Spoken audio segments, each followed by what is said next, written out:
communication suivante concernant les carcinomes de la muqueuse buccale et facteurs de risque sera présentée par le professeur Bouzouina, département de chirurgie dentaire d'Oran.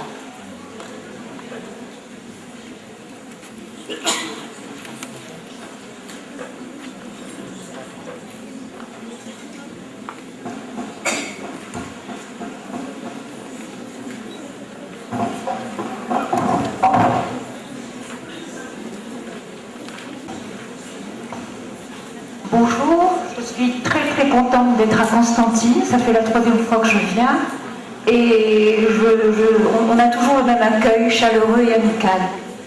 Ce que je me propose de partager avec vous, c'est une expérience basée essentiellement sur l'observation clinique de ces lésions que vient de nos professeurs qui viennent de faire le tour. Je vais juste, moi, essayer de vous en parler à un autre niveau, un petit peu en amont. Vous allez voir que moi, je ne parle pas de lésions suspectes, parce que justement, ce qui est dangereux avec ces lésions, c'est que très souvent, elles ne sont même pas suspectes, et elles ne sont même pas diagnostiquées, disons même pas identifiées. Alors, tout est parti, en fait, là, s'il vous plaît, tout est parti d'un travail qu'on avait fait il y a quelques années, on reste là-dessus. Donc je me propose moi de vous parler des facteurs de risque et je n'ai pas trouvé de nouveaux facteurs de risque en matière de cancérologie. Simplement je vais mettre un petit peu l'accent sur certains facteurs qu'on a tendance à oublier. Et puis comme la plupart de nos publications, enfin de nos références bibliographiques viennent d'Europe et particulièrement de France, nous n'avons peut-être pas, je crois qu'il est temps qu'on se pose un petit peu la question, nous n'avons peut-être pas les mêmes profils épidémiologiques en matière de cancérologie muqueuse. C'est pour ça que je me suis proposé de vous faire cette réflexion. Ce qu'il faut savoir, c'est que quand même, les carcinomes épidermoïdes représentent 90% des cancers de toute la cavité buccale, ce qui est quand même très important. Là, j'ai simplement illustré ma diapositive par un aspect bourgeonnant d'un carcinome de la face latérale de la langue chez un monsieur d'un certain âge et qui a pas mal carburé à l'alcool et pas mal carburé aussi au tabac. Plaque suivante. Alors, c'est vrai, ce que je vous disais, la principale référence que nous ayons, c'est donc des références européennes et particulièrement françaises, et le profil épidémiologique de ces patients porteurs de carcinome épidermoïde sont généralement des hommes relativement âgés et qui ont un très lourd passé, c'est-à-dire des gros fumeurs, des gros buveurs. Bon, c'est vrai qu'il y a encore quelques années, plaque suivante, on avait fait un travail, je ne parle pas de celui-là, je parle de celui qui a concerné mon travail de thèse il y a quand même déjà une vingtaine d'années dans le service, donc dans la même structure, donc à peu près la même population. Nous avions fait un travail sur les lésions précancéreuses. Et en juin, nous avons décidé, enfin en juin d'il y a quelques années, de juin 2003 à mars 2005, on s'est dit, pour faire écho à ce travail qui a été fait il y a une vingtaine d'années dans le service, on va essayer de revoir s'il y a eu des changements au niveau, disons, de la prévalence du tabagisme, la fréquence du tabagisme dans la région d'Oran et alentour, si nous avions eu des modifications quant au comportement tabagique de nos patients, s'il y a eu une différence quant à la prévalence de lésions tabaco-induites, etc. Donc on s'était proposé, 20 ans après, de mener à peu près le même travail. Donc la population est un peu les mêmes, parce que là on va me rétorquer, vous avez un biais. Il est clair que j'ai des biais partout. Alors, donc nous sommes partis d'une population de 2500 individus à peu près, et nous avions ressorti 320 tabagiques. Je vais juste vous donner quelques résultats, mais très rapidement, parce que ce n'est pas vraiment ça mon propos. Plaque suivante. Alors, tout de suite, ce qui nous a un petit peu mis la puce à l'oreille, c'est que durant donc ce deuxième travail, cette deuxième enquête, la plus récente, nous avions sur 2500 individus relevé 25 carcinomes épidermoïdes. Pour mémoire, je vous rappelle que la première enquête que nous avons faite il y a 20 ans, sur 5000 individus, donc population tout venant, toute la population qui vient consulter dans un service de santé publique, nous avions diagnostiqué à l'époque et confirmé dès la première consultation 3 carcinomes épidermoïdes touché 3 patients qui étaient des hommes, qui étaient particulièrement fumeurs et buveurs. Donc, leur profil épidémiologique répondait tout à fait à ce que l'on trouvait à l'époque sur les différentes publications faites. Or, nous, dans ce deuxième travail, on ne s'y attendait pas du tout, puisque tout le reste, tous ceux pour lesquels nous avions démarré ce travail, tous les chiffres étaient à peu près normaux, il n'y avait pas de grosses différences significatives. La seule chose, c'était, on ne s'y attendait pas du tout, c'est 25 carcinomes épidermoïdes diagnostiqués et confirmés histologiquement dès la première consultation. Donc, je vais juste vous donner très rapidement les résultats, plaque suivante. Alors, juste pour vous faire une remarque, par exemple, voyez, nous avions 2 groupes, hein, le groupe donc tabac, où nous avions 13 carcinomes épidermoïdes, et le groupe sans tabac, où nous avions 12 carcinomes épidermoïdes. Dans le groupe tabac, regardez, ici nous avions un patient qui a présenté dès la première consultation, il avait 26 ans à l'époque, et c'était, ce qui est remarquable, un T4 déjà. Il avait 26 ans à peine, et il avait déjà, sur le plan clinique, un T4. Et puis, la deuxième chose que nous avions remarqué, c'est qu'au niveau de la population non tabagique, nous avions 10 femmes qui avaient 70 ans et plus, et chez lesquelles nous n'avions relevé aucun facteur de risque, disons classique, que sont le tabac et l'alcool. Plaque suivante. Donc le sexe ratio, très vite, nous avions 10 femmes et 15 hommes, ce qui faisait un sexe ratio de 6 hommes pour 4 femmes. Plaque suivante. Alors, le siège de prédilection des lésions cancéreuses que nous avons diagnostiquées, c'est la crête gingivale, c'est la lèvre inférieure et la zone rétrocommissurale. Plaque suivante. Pour en revenir donc à ces porteurs de carcinome au niveau de la population non tabagique, au niveau de la population tabagique, vous voyez, la proportion est pratiquement égale. Nous avons 12 et 13, qui fait à peu près 50-50. Plaque suivante. Alors, on s'est dit, devant ce constat, la fréquence élevée de carcinome diagnostiquée dès la première consultation, dans une consultation de pathologie de la région d'Oran, l'augmentation de femmes âgées, ce qui était quand même très inhabituel disons, dans le profil de nos patients, des femmes âgées, très âgées, même atteintes, et donc porteuses de carcinome épidermoïde, et chez lesquelles nous n'avions retrouvé ni habitude tabagique, ni d'alcool. Donc on s'est dit, on est peut-être là devant une modification du profil épidémiologique des carcinomes de la muqueuse buccale, tout du moins dans la région d'Oran et alentour. Plaque suivante. Alors, c'est juste que je vous dis, on n'a rien trouvé, on n'a rien inventé, c'est juste pour essayer de mettre l'accent sur ces facteurs, sur d'autres facteurs de risque dont on ne parle pas assez. Alors les facteurs nutritionnels, bien sûr, les carences vitaminiques, les carences martiales, surtout chez les femmes post-ménopausées qui ne sont pas du tout traitées. Les autres facteurs, la mauvaise hygiène bucco-dentaire, c'est quasiment la majorité du temps les cavités buccales de tous nos patients porteurs de carcinome épidermoïde, donc c'était quasi constant. Peut-être qu'on y pense moins, mais l'infection à humaine papillomavirus, parce que au niveau de ce contingent de patients qui n'ont pas, enfin non tabagiques, il y avait énormément de lésions, disons, papillomateuses et extensives au niveau de la muqueuse buccale. Donc, c'est peut-être une piste, il faudrait peut-être chercher à ce niveau-là. Et puis, moi j'ai pris la liberté de dire, enfin c'est ce que je dis là aujourd'hui, qu'une lésion précancéreuse, dont on va parler, qui n'est pas identifiée, qui n'est pas diagnostiquée, qui n'est pas traitée et qui va évoluer, est un facteur de risque. Plaque suivante. Alors, on a pendant des années, et on continue à l'enseigner à nos étudiants, on nous dit que le cancer apparaît sur une muqueuse apparemment saine. Moi, je ne peux pas me satisfaire de ça. Enfin, je ne m'en satisfais pas du tout. Par contre, la deuxième théorie qui dit qu'il faut 6 à 7 mutations génétiques pour aboutir à un cancer, et que chaque cancer est précédé par une lésion précancéreuse, là, moi, je suis d'accord. Plaque suivante. Alors, très rapidement, je ne vais pas vous prendre la tête, mais c'est important les définitions, c'est important les mots.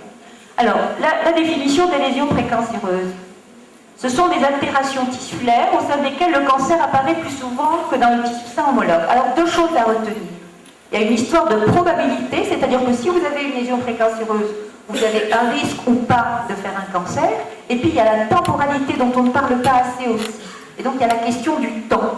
Même si vous avez une lésion précancéreuse, si vous avancez en âge, et on le sait aujourd'hui qu'il y a une espérance de vie augmente de manière graduelle, Si vous faites aujourd'hui une lésion précancéreuse, et si vous avez avancé en âge, vous allez donner toutes les chances à cette lésion de se développer et de disons, d'éclore au niveau de la cavité buccale. Plaque suivante.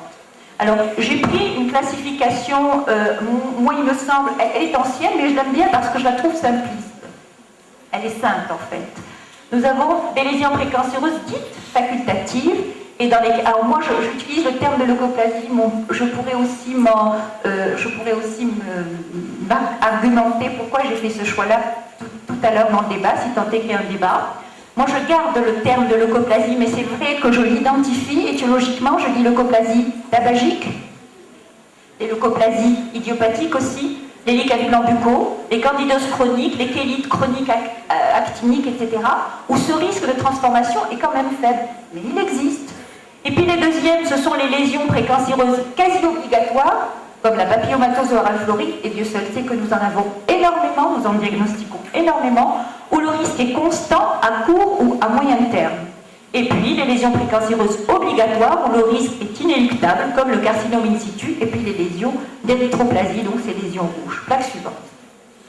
Alors très vite, et c'est un schéma que je fais d'ailleurs dans le cours que je fais aux étudiantes, c'est vraiment un truc simpliste, une lésion muqueuse bénigne, ce sont ça le concept même de lésion précancéreuse. Au départ, elles sont histologiquement bénignes, et puis elles vont se transformer en carcinome invasif. Ce passage peut se faire soit de manière progressive, soit de manière tout à fait directe. C'est-à-dire que les rites de passage, nous n'allons pas les voir, ils ne vont pas se manifester cliniquement, et puis on va se retrouver avec une lésion cancéreuse. Plaque suivante. Voilà, alors pour illustrer mon propos, voilà, nous avons une leucoplasie ici tabagique homogène rétrocommissurale. J'ai choisi le même siège pour la compréhension, qui peut devenir érosive, ici émane ulcéreuse, avec associant des plaques blanches et puis de larges zones érosives. Et donc le passage peut se faire vers un carcinome épidermoïde. Ou alors, la chose peut se faire d'une autre manière, c'est-à-dire d'une plaque qui, sur le plan histopathologique, n'est pas bien méchante, peut se transformer en carcinome épidermoïde. Mais ça, c'est pour l'illustration, tout simplement, pour la compréhension. Plaque suivante. Alors, c'est vrai que quand on parle de lésions précancéreuses, les leucoplasies tabagiques, elles sont dans le peloton de tête, ce sont les plus fréquentes. Donc, je ne peux pas faire l'économie de vous en parler. Il faut que je vous en parle. D'autant plus que la région centre d'Algérie et la région est, c'est quand même des régions où il y a une tradition de chemin. Donc. Et là, il faut dire aux patients, parce qu'à Oran, c'est ce qu'on me dit, quand je leur demande d'arrêter de fumer, ils passent à la chemin. Bon, ils pensent que c'est moins nocif, mais c'est tout aussi nocif, c'est pour ça qu'il faut répéter, c'est à nous d'informer le public et de leur répéter toujours les mêmes choses. Le rôle carcinogène du tabac, il est prédominant, ce sont les N-nitrosamines, et on le trouve aussi bien dans la chemin, donc dans ce tabac qu'ils apposent, parce que chez nous les gens apposent, ils ne le mâchent pas, ils apposent la chic au niveau de la muqueuse buccale. Donc le rôle du tabac est aussi nocif, qu'il soit apposé ou qu'il soit fumé. Alors, l'alcool, c'est vrai, ça a été déjà dit par le professeur Fekhi, mais bien sûr, il y a des redites, c'est clair. L'alcool joue un rôle synergique avec le tabac, puisqu'il multiplie le risque de cancer par 4. Plaque suivante, je vais juste vous montrer le type de lésions que nous rencontrons. Nous, par exemple, nous voyons énormément de lésions rétrocommissurales dues au tabac, donc c'est leucoplasie tabagique, et c'est presque par rapport aux leucoplasies idiopathiques, c'est presque de bon pronostic, parce qu'il a au moins une chance que si ce monsieur arrête de fumer, eh bien sa lésion peut disparaître. Il y a quand même un tiers de ces lésions qui peuvent disparaître, c'est pas négligeable, ou peuvent s'atténuer, ce qui n'est pas négligeable du tout. Plaque suivante. Nous allons voir un petit peu donc ces aspects cliniques. Ça peut être une leucoplasie, donc ici toujours tabac, hein.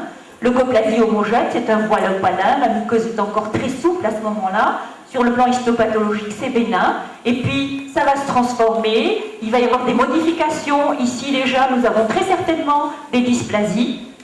Et puis là, vous avez carrément une plaque verruqueuse, c'est déjà un carcinome verruqueux. Plaque suivante. Alors, sur le plan histopathologique, ça peut être ça, hein, une leucoplasie tabagique. Vous avez une hyperkératose avec une hyperplasie modérée, et puis un infiltrat cellulaire assez diffus. Mais il n'y a pas souvent de corrélation entre l'aspect clinique et l'aspect histopathologique. Plaque suivante, je vais vous montrer des lésions dues au tabac, mais Madame Benkemoche a certainement des images beaucoup plus belles.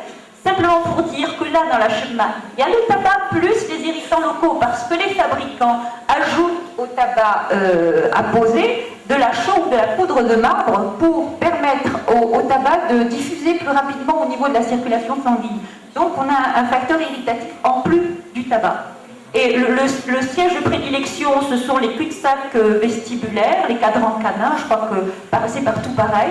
Donc là, nous avons une lésion qui est un peu plus épaisse, et puis là, vous avez carrément une plaque neigeuse chez un patient qui a chiqué quasiment pendant 30 ans. Plaque suivante. Alors, sur le plan histopathologique, là aussi, vous voyez une hyperkératose qui est quand même relativement importante, qui surmonte une couche granuleuse qui est quand même très visible ici, et paradoxalement, regardez, ce chorion, il est pratiquement normal, il n'y a pas d'infiltrat inflammatoire. Donc très souvent, sur le plan histopathologique, il n'y a pas de corrélation. Plaque suivante. Voilà celle qui pose le plus de problèmes, ce sont celles-là. Ce sont ces petites lésions que l'on ne voit pas, que l'on ne diagnostique pas, chez des femmes, très généralement, et ce sont ces fameuses leucoplasies idiopathiques. En plus, ces lésions-là, lorsqu'elles siègent comme ici au niveau du plancher de la bouche, où elles lèchent un petit peu, elles sont à cheval entre le plancher et la face dorsale de la langue, elles sont de pronostic péjoratif. Le siège même est de pronostic péjoratif. Plaque suivante. Alors le lichen planbuccal.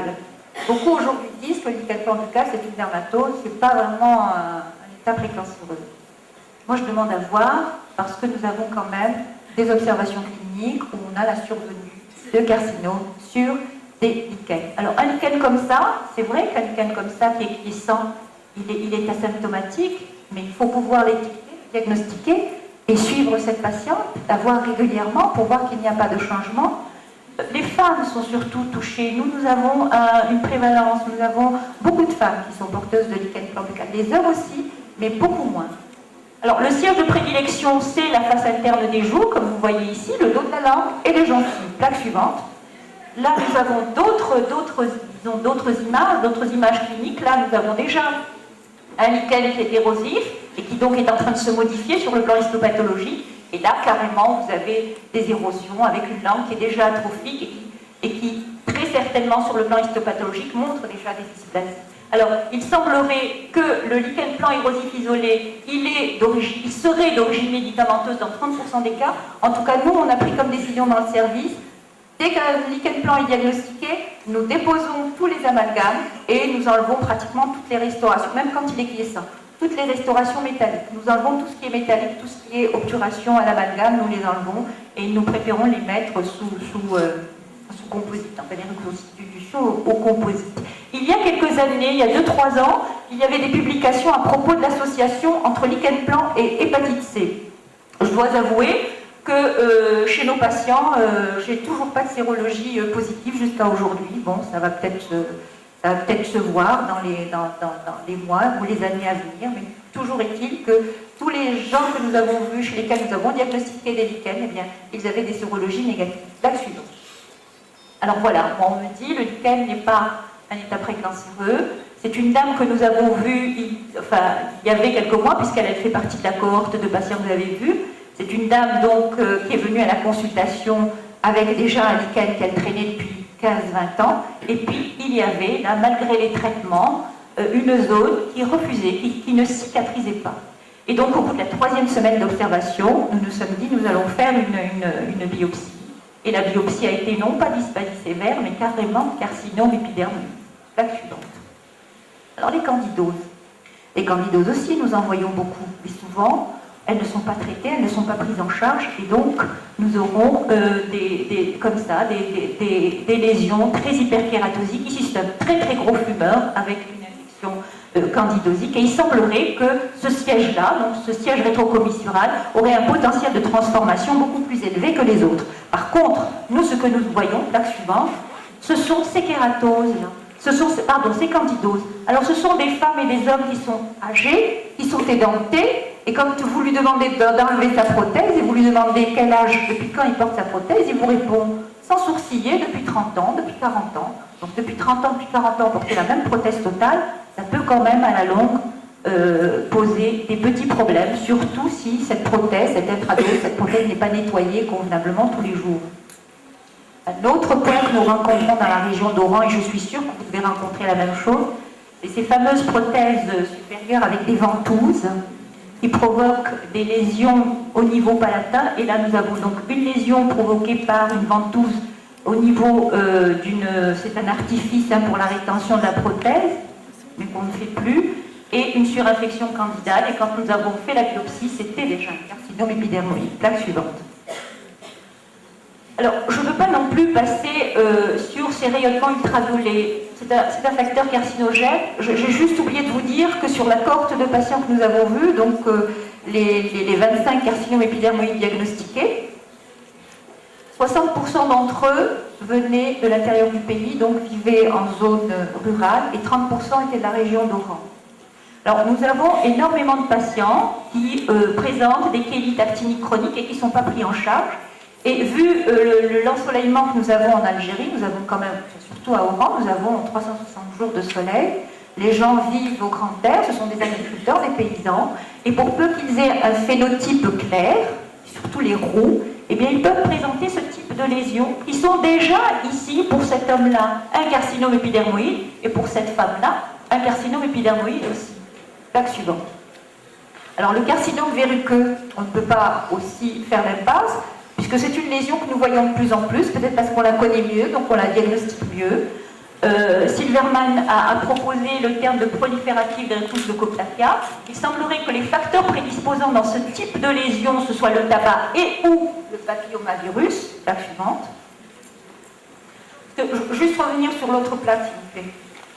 Voilà, donc ici, d'un mois sur l'autre, quand vous prenez les publications, soit vous trouvez des carcinomes verruqueux où tout le monde est fumeur, donc le tabac est responsable des carcinomes verruqueux, et puis le mois d'après, vous allez avoir une étude qui vous dit, eh bien nous, sur notre corps de patients, il n'y avait aucun fumeur dans notre... Donc on ne sait pas trop si le carcinome verruqueux est dû au tabac ou à un autre facteur, ou à une autre étiologie. Plaque suivante.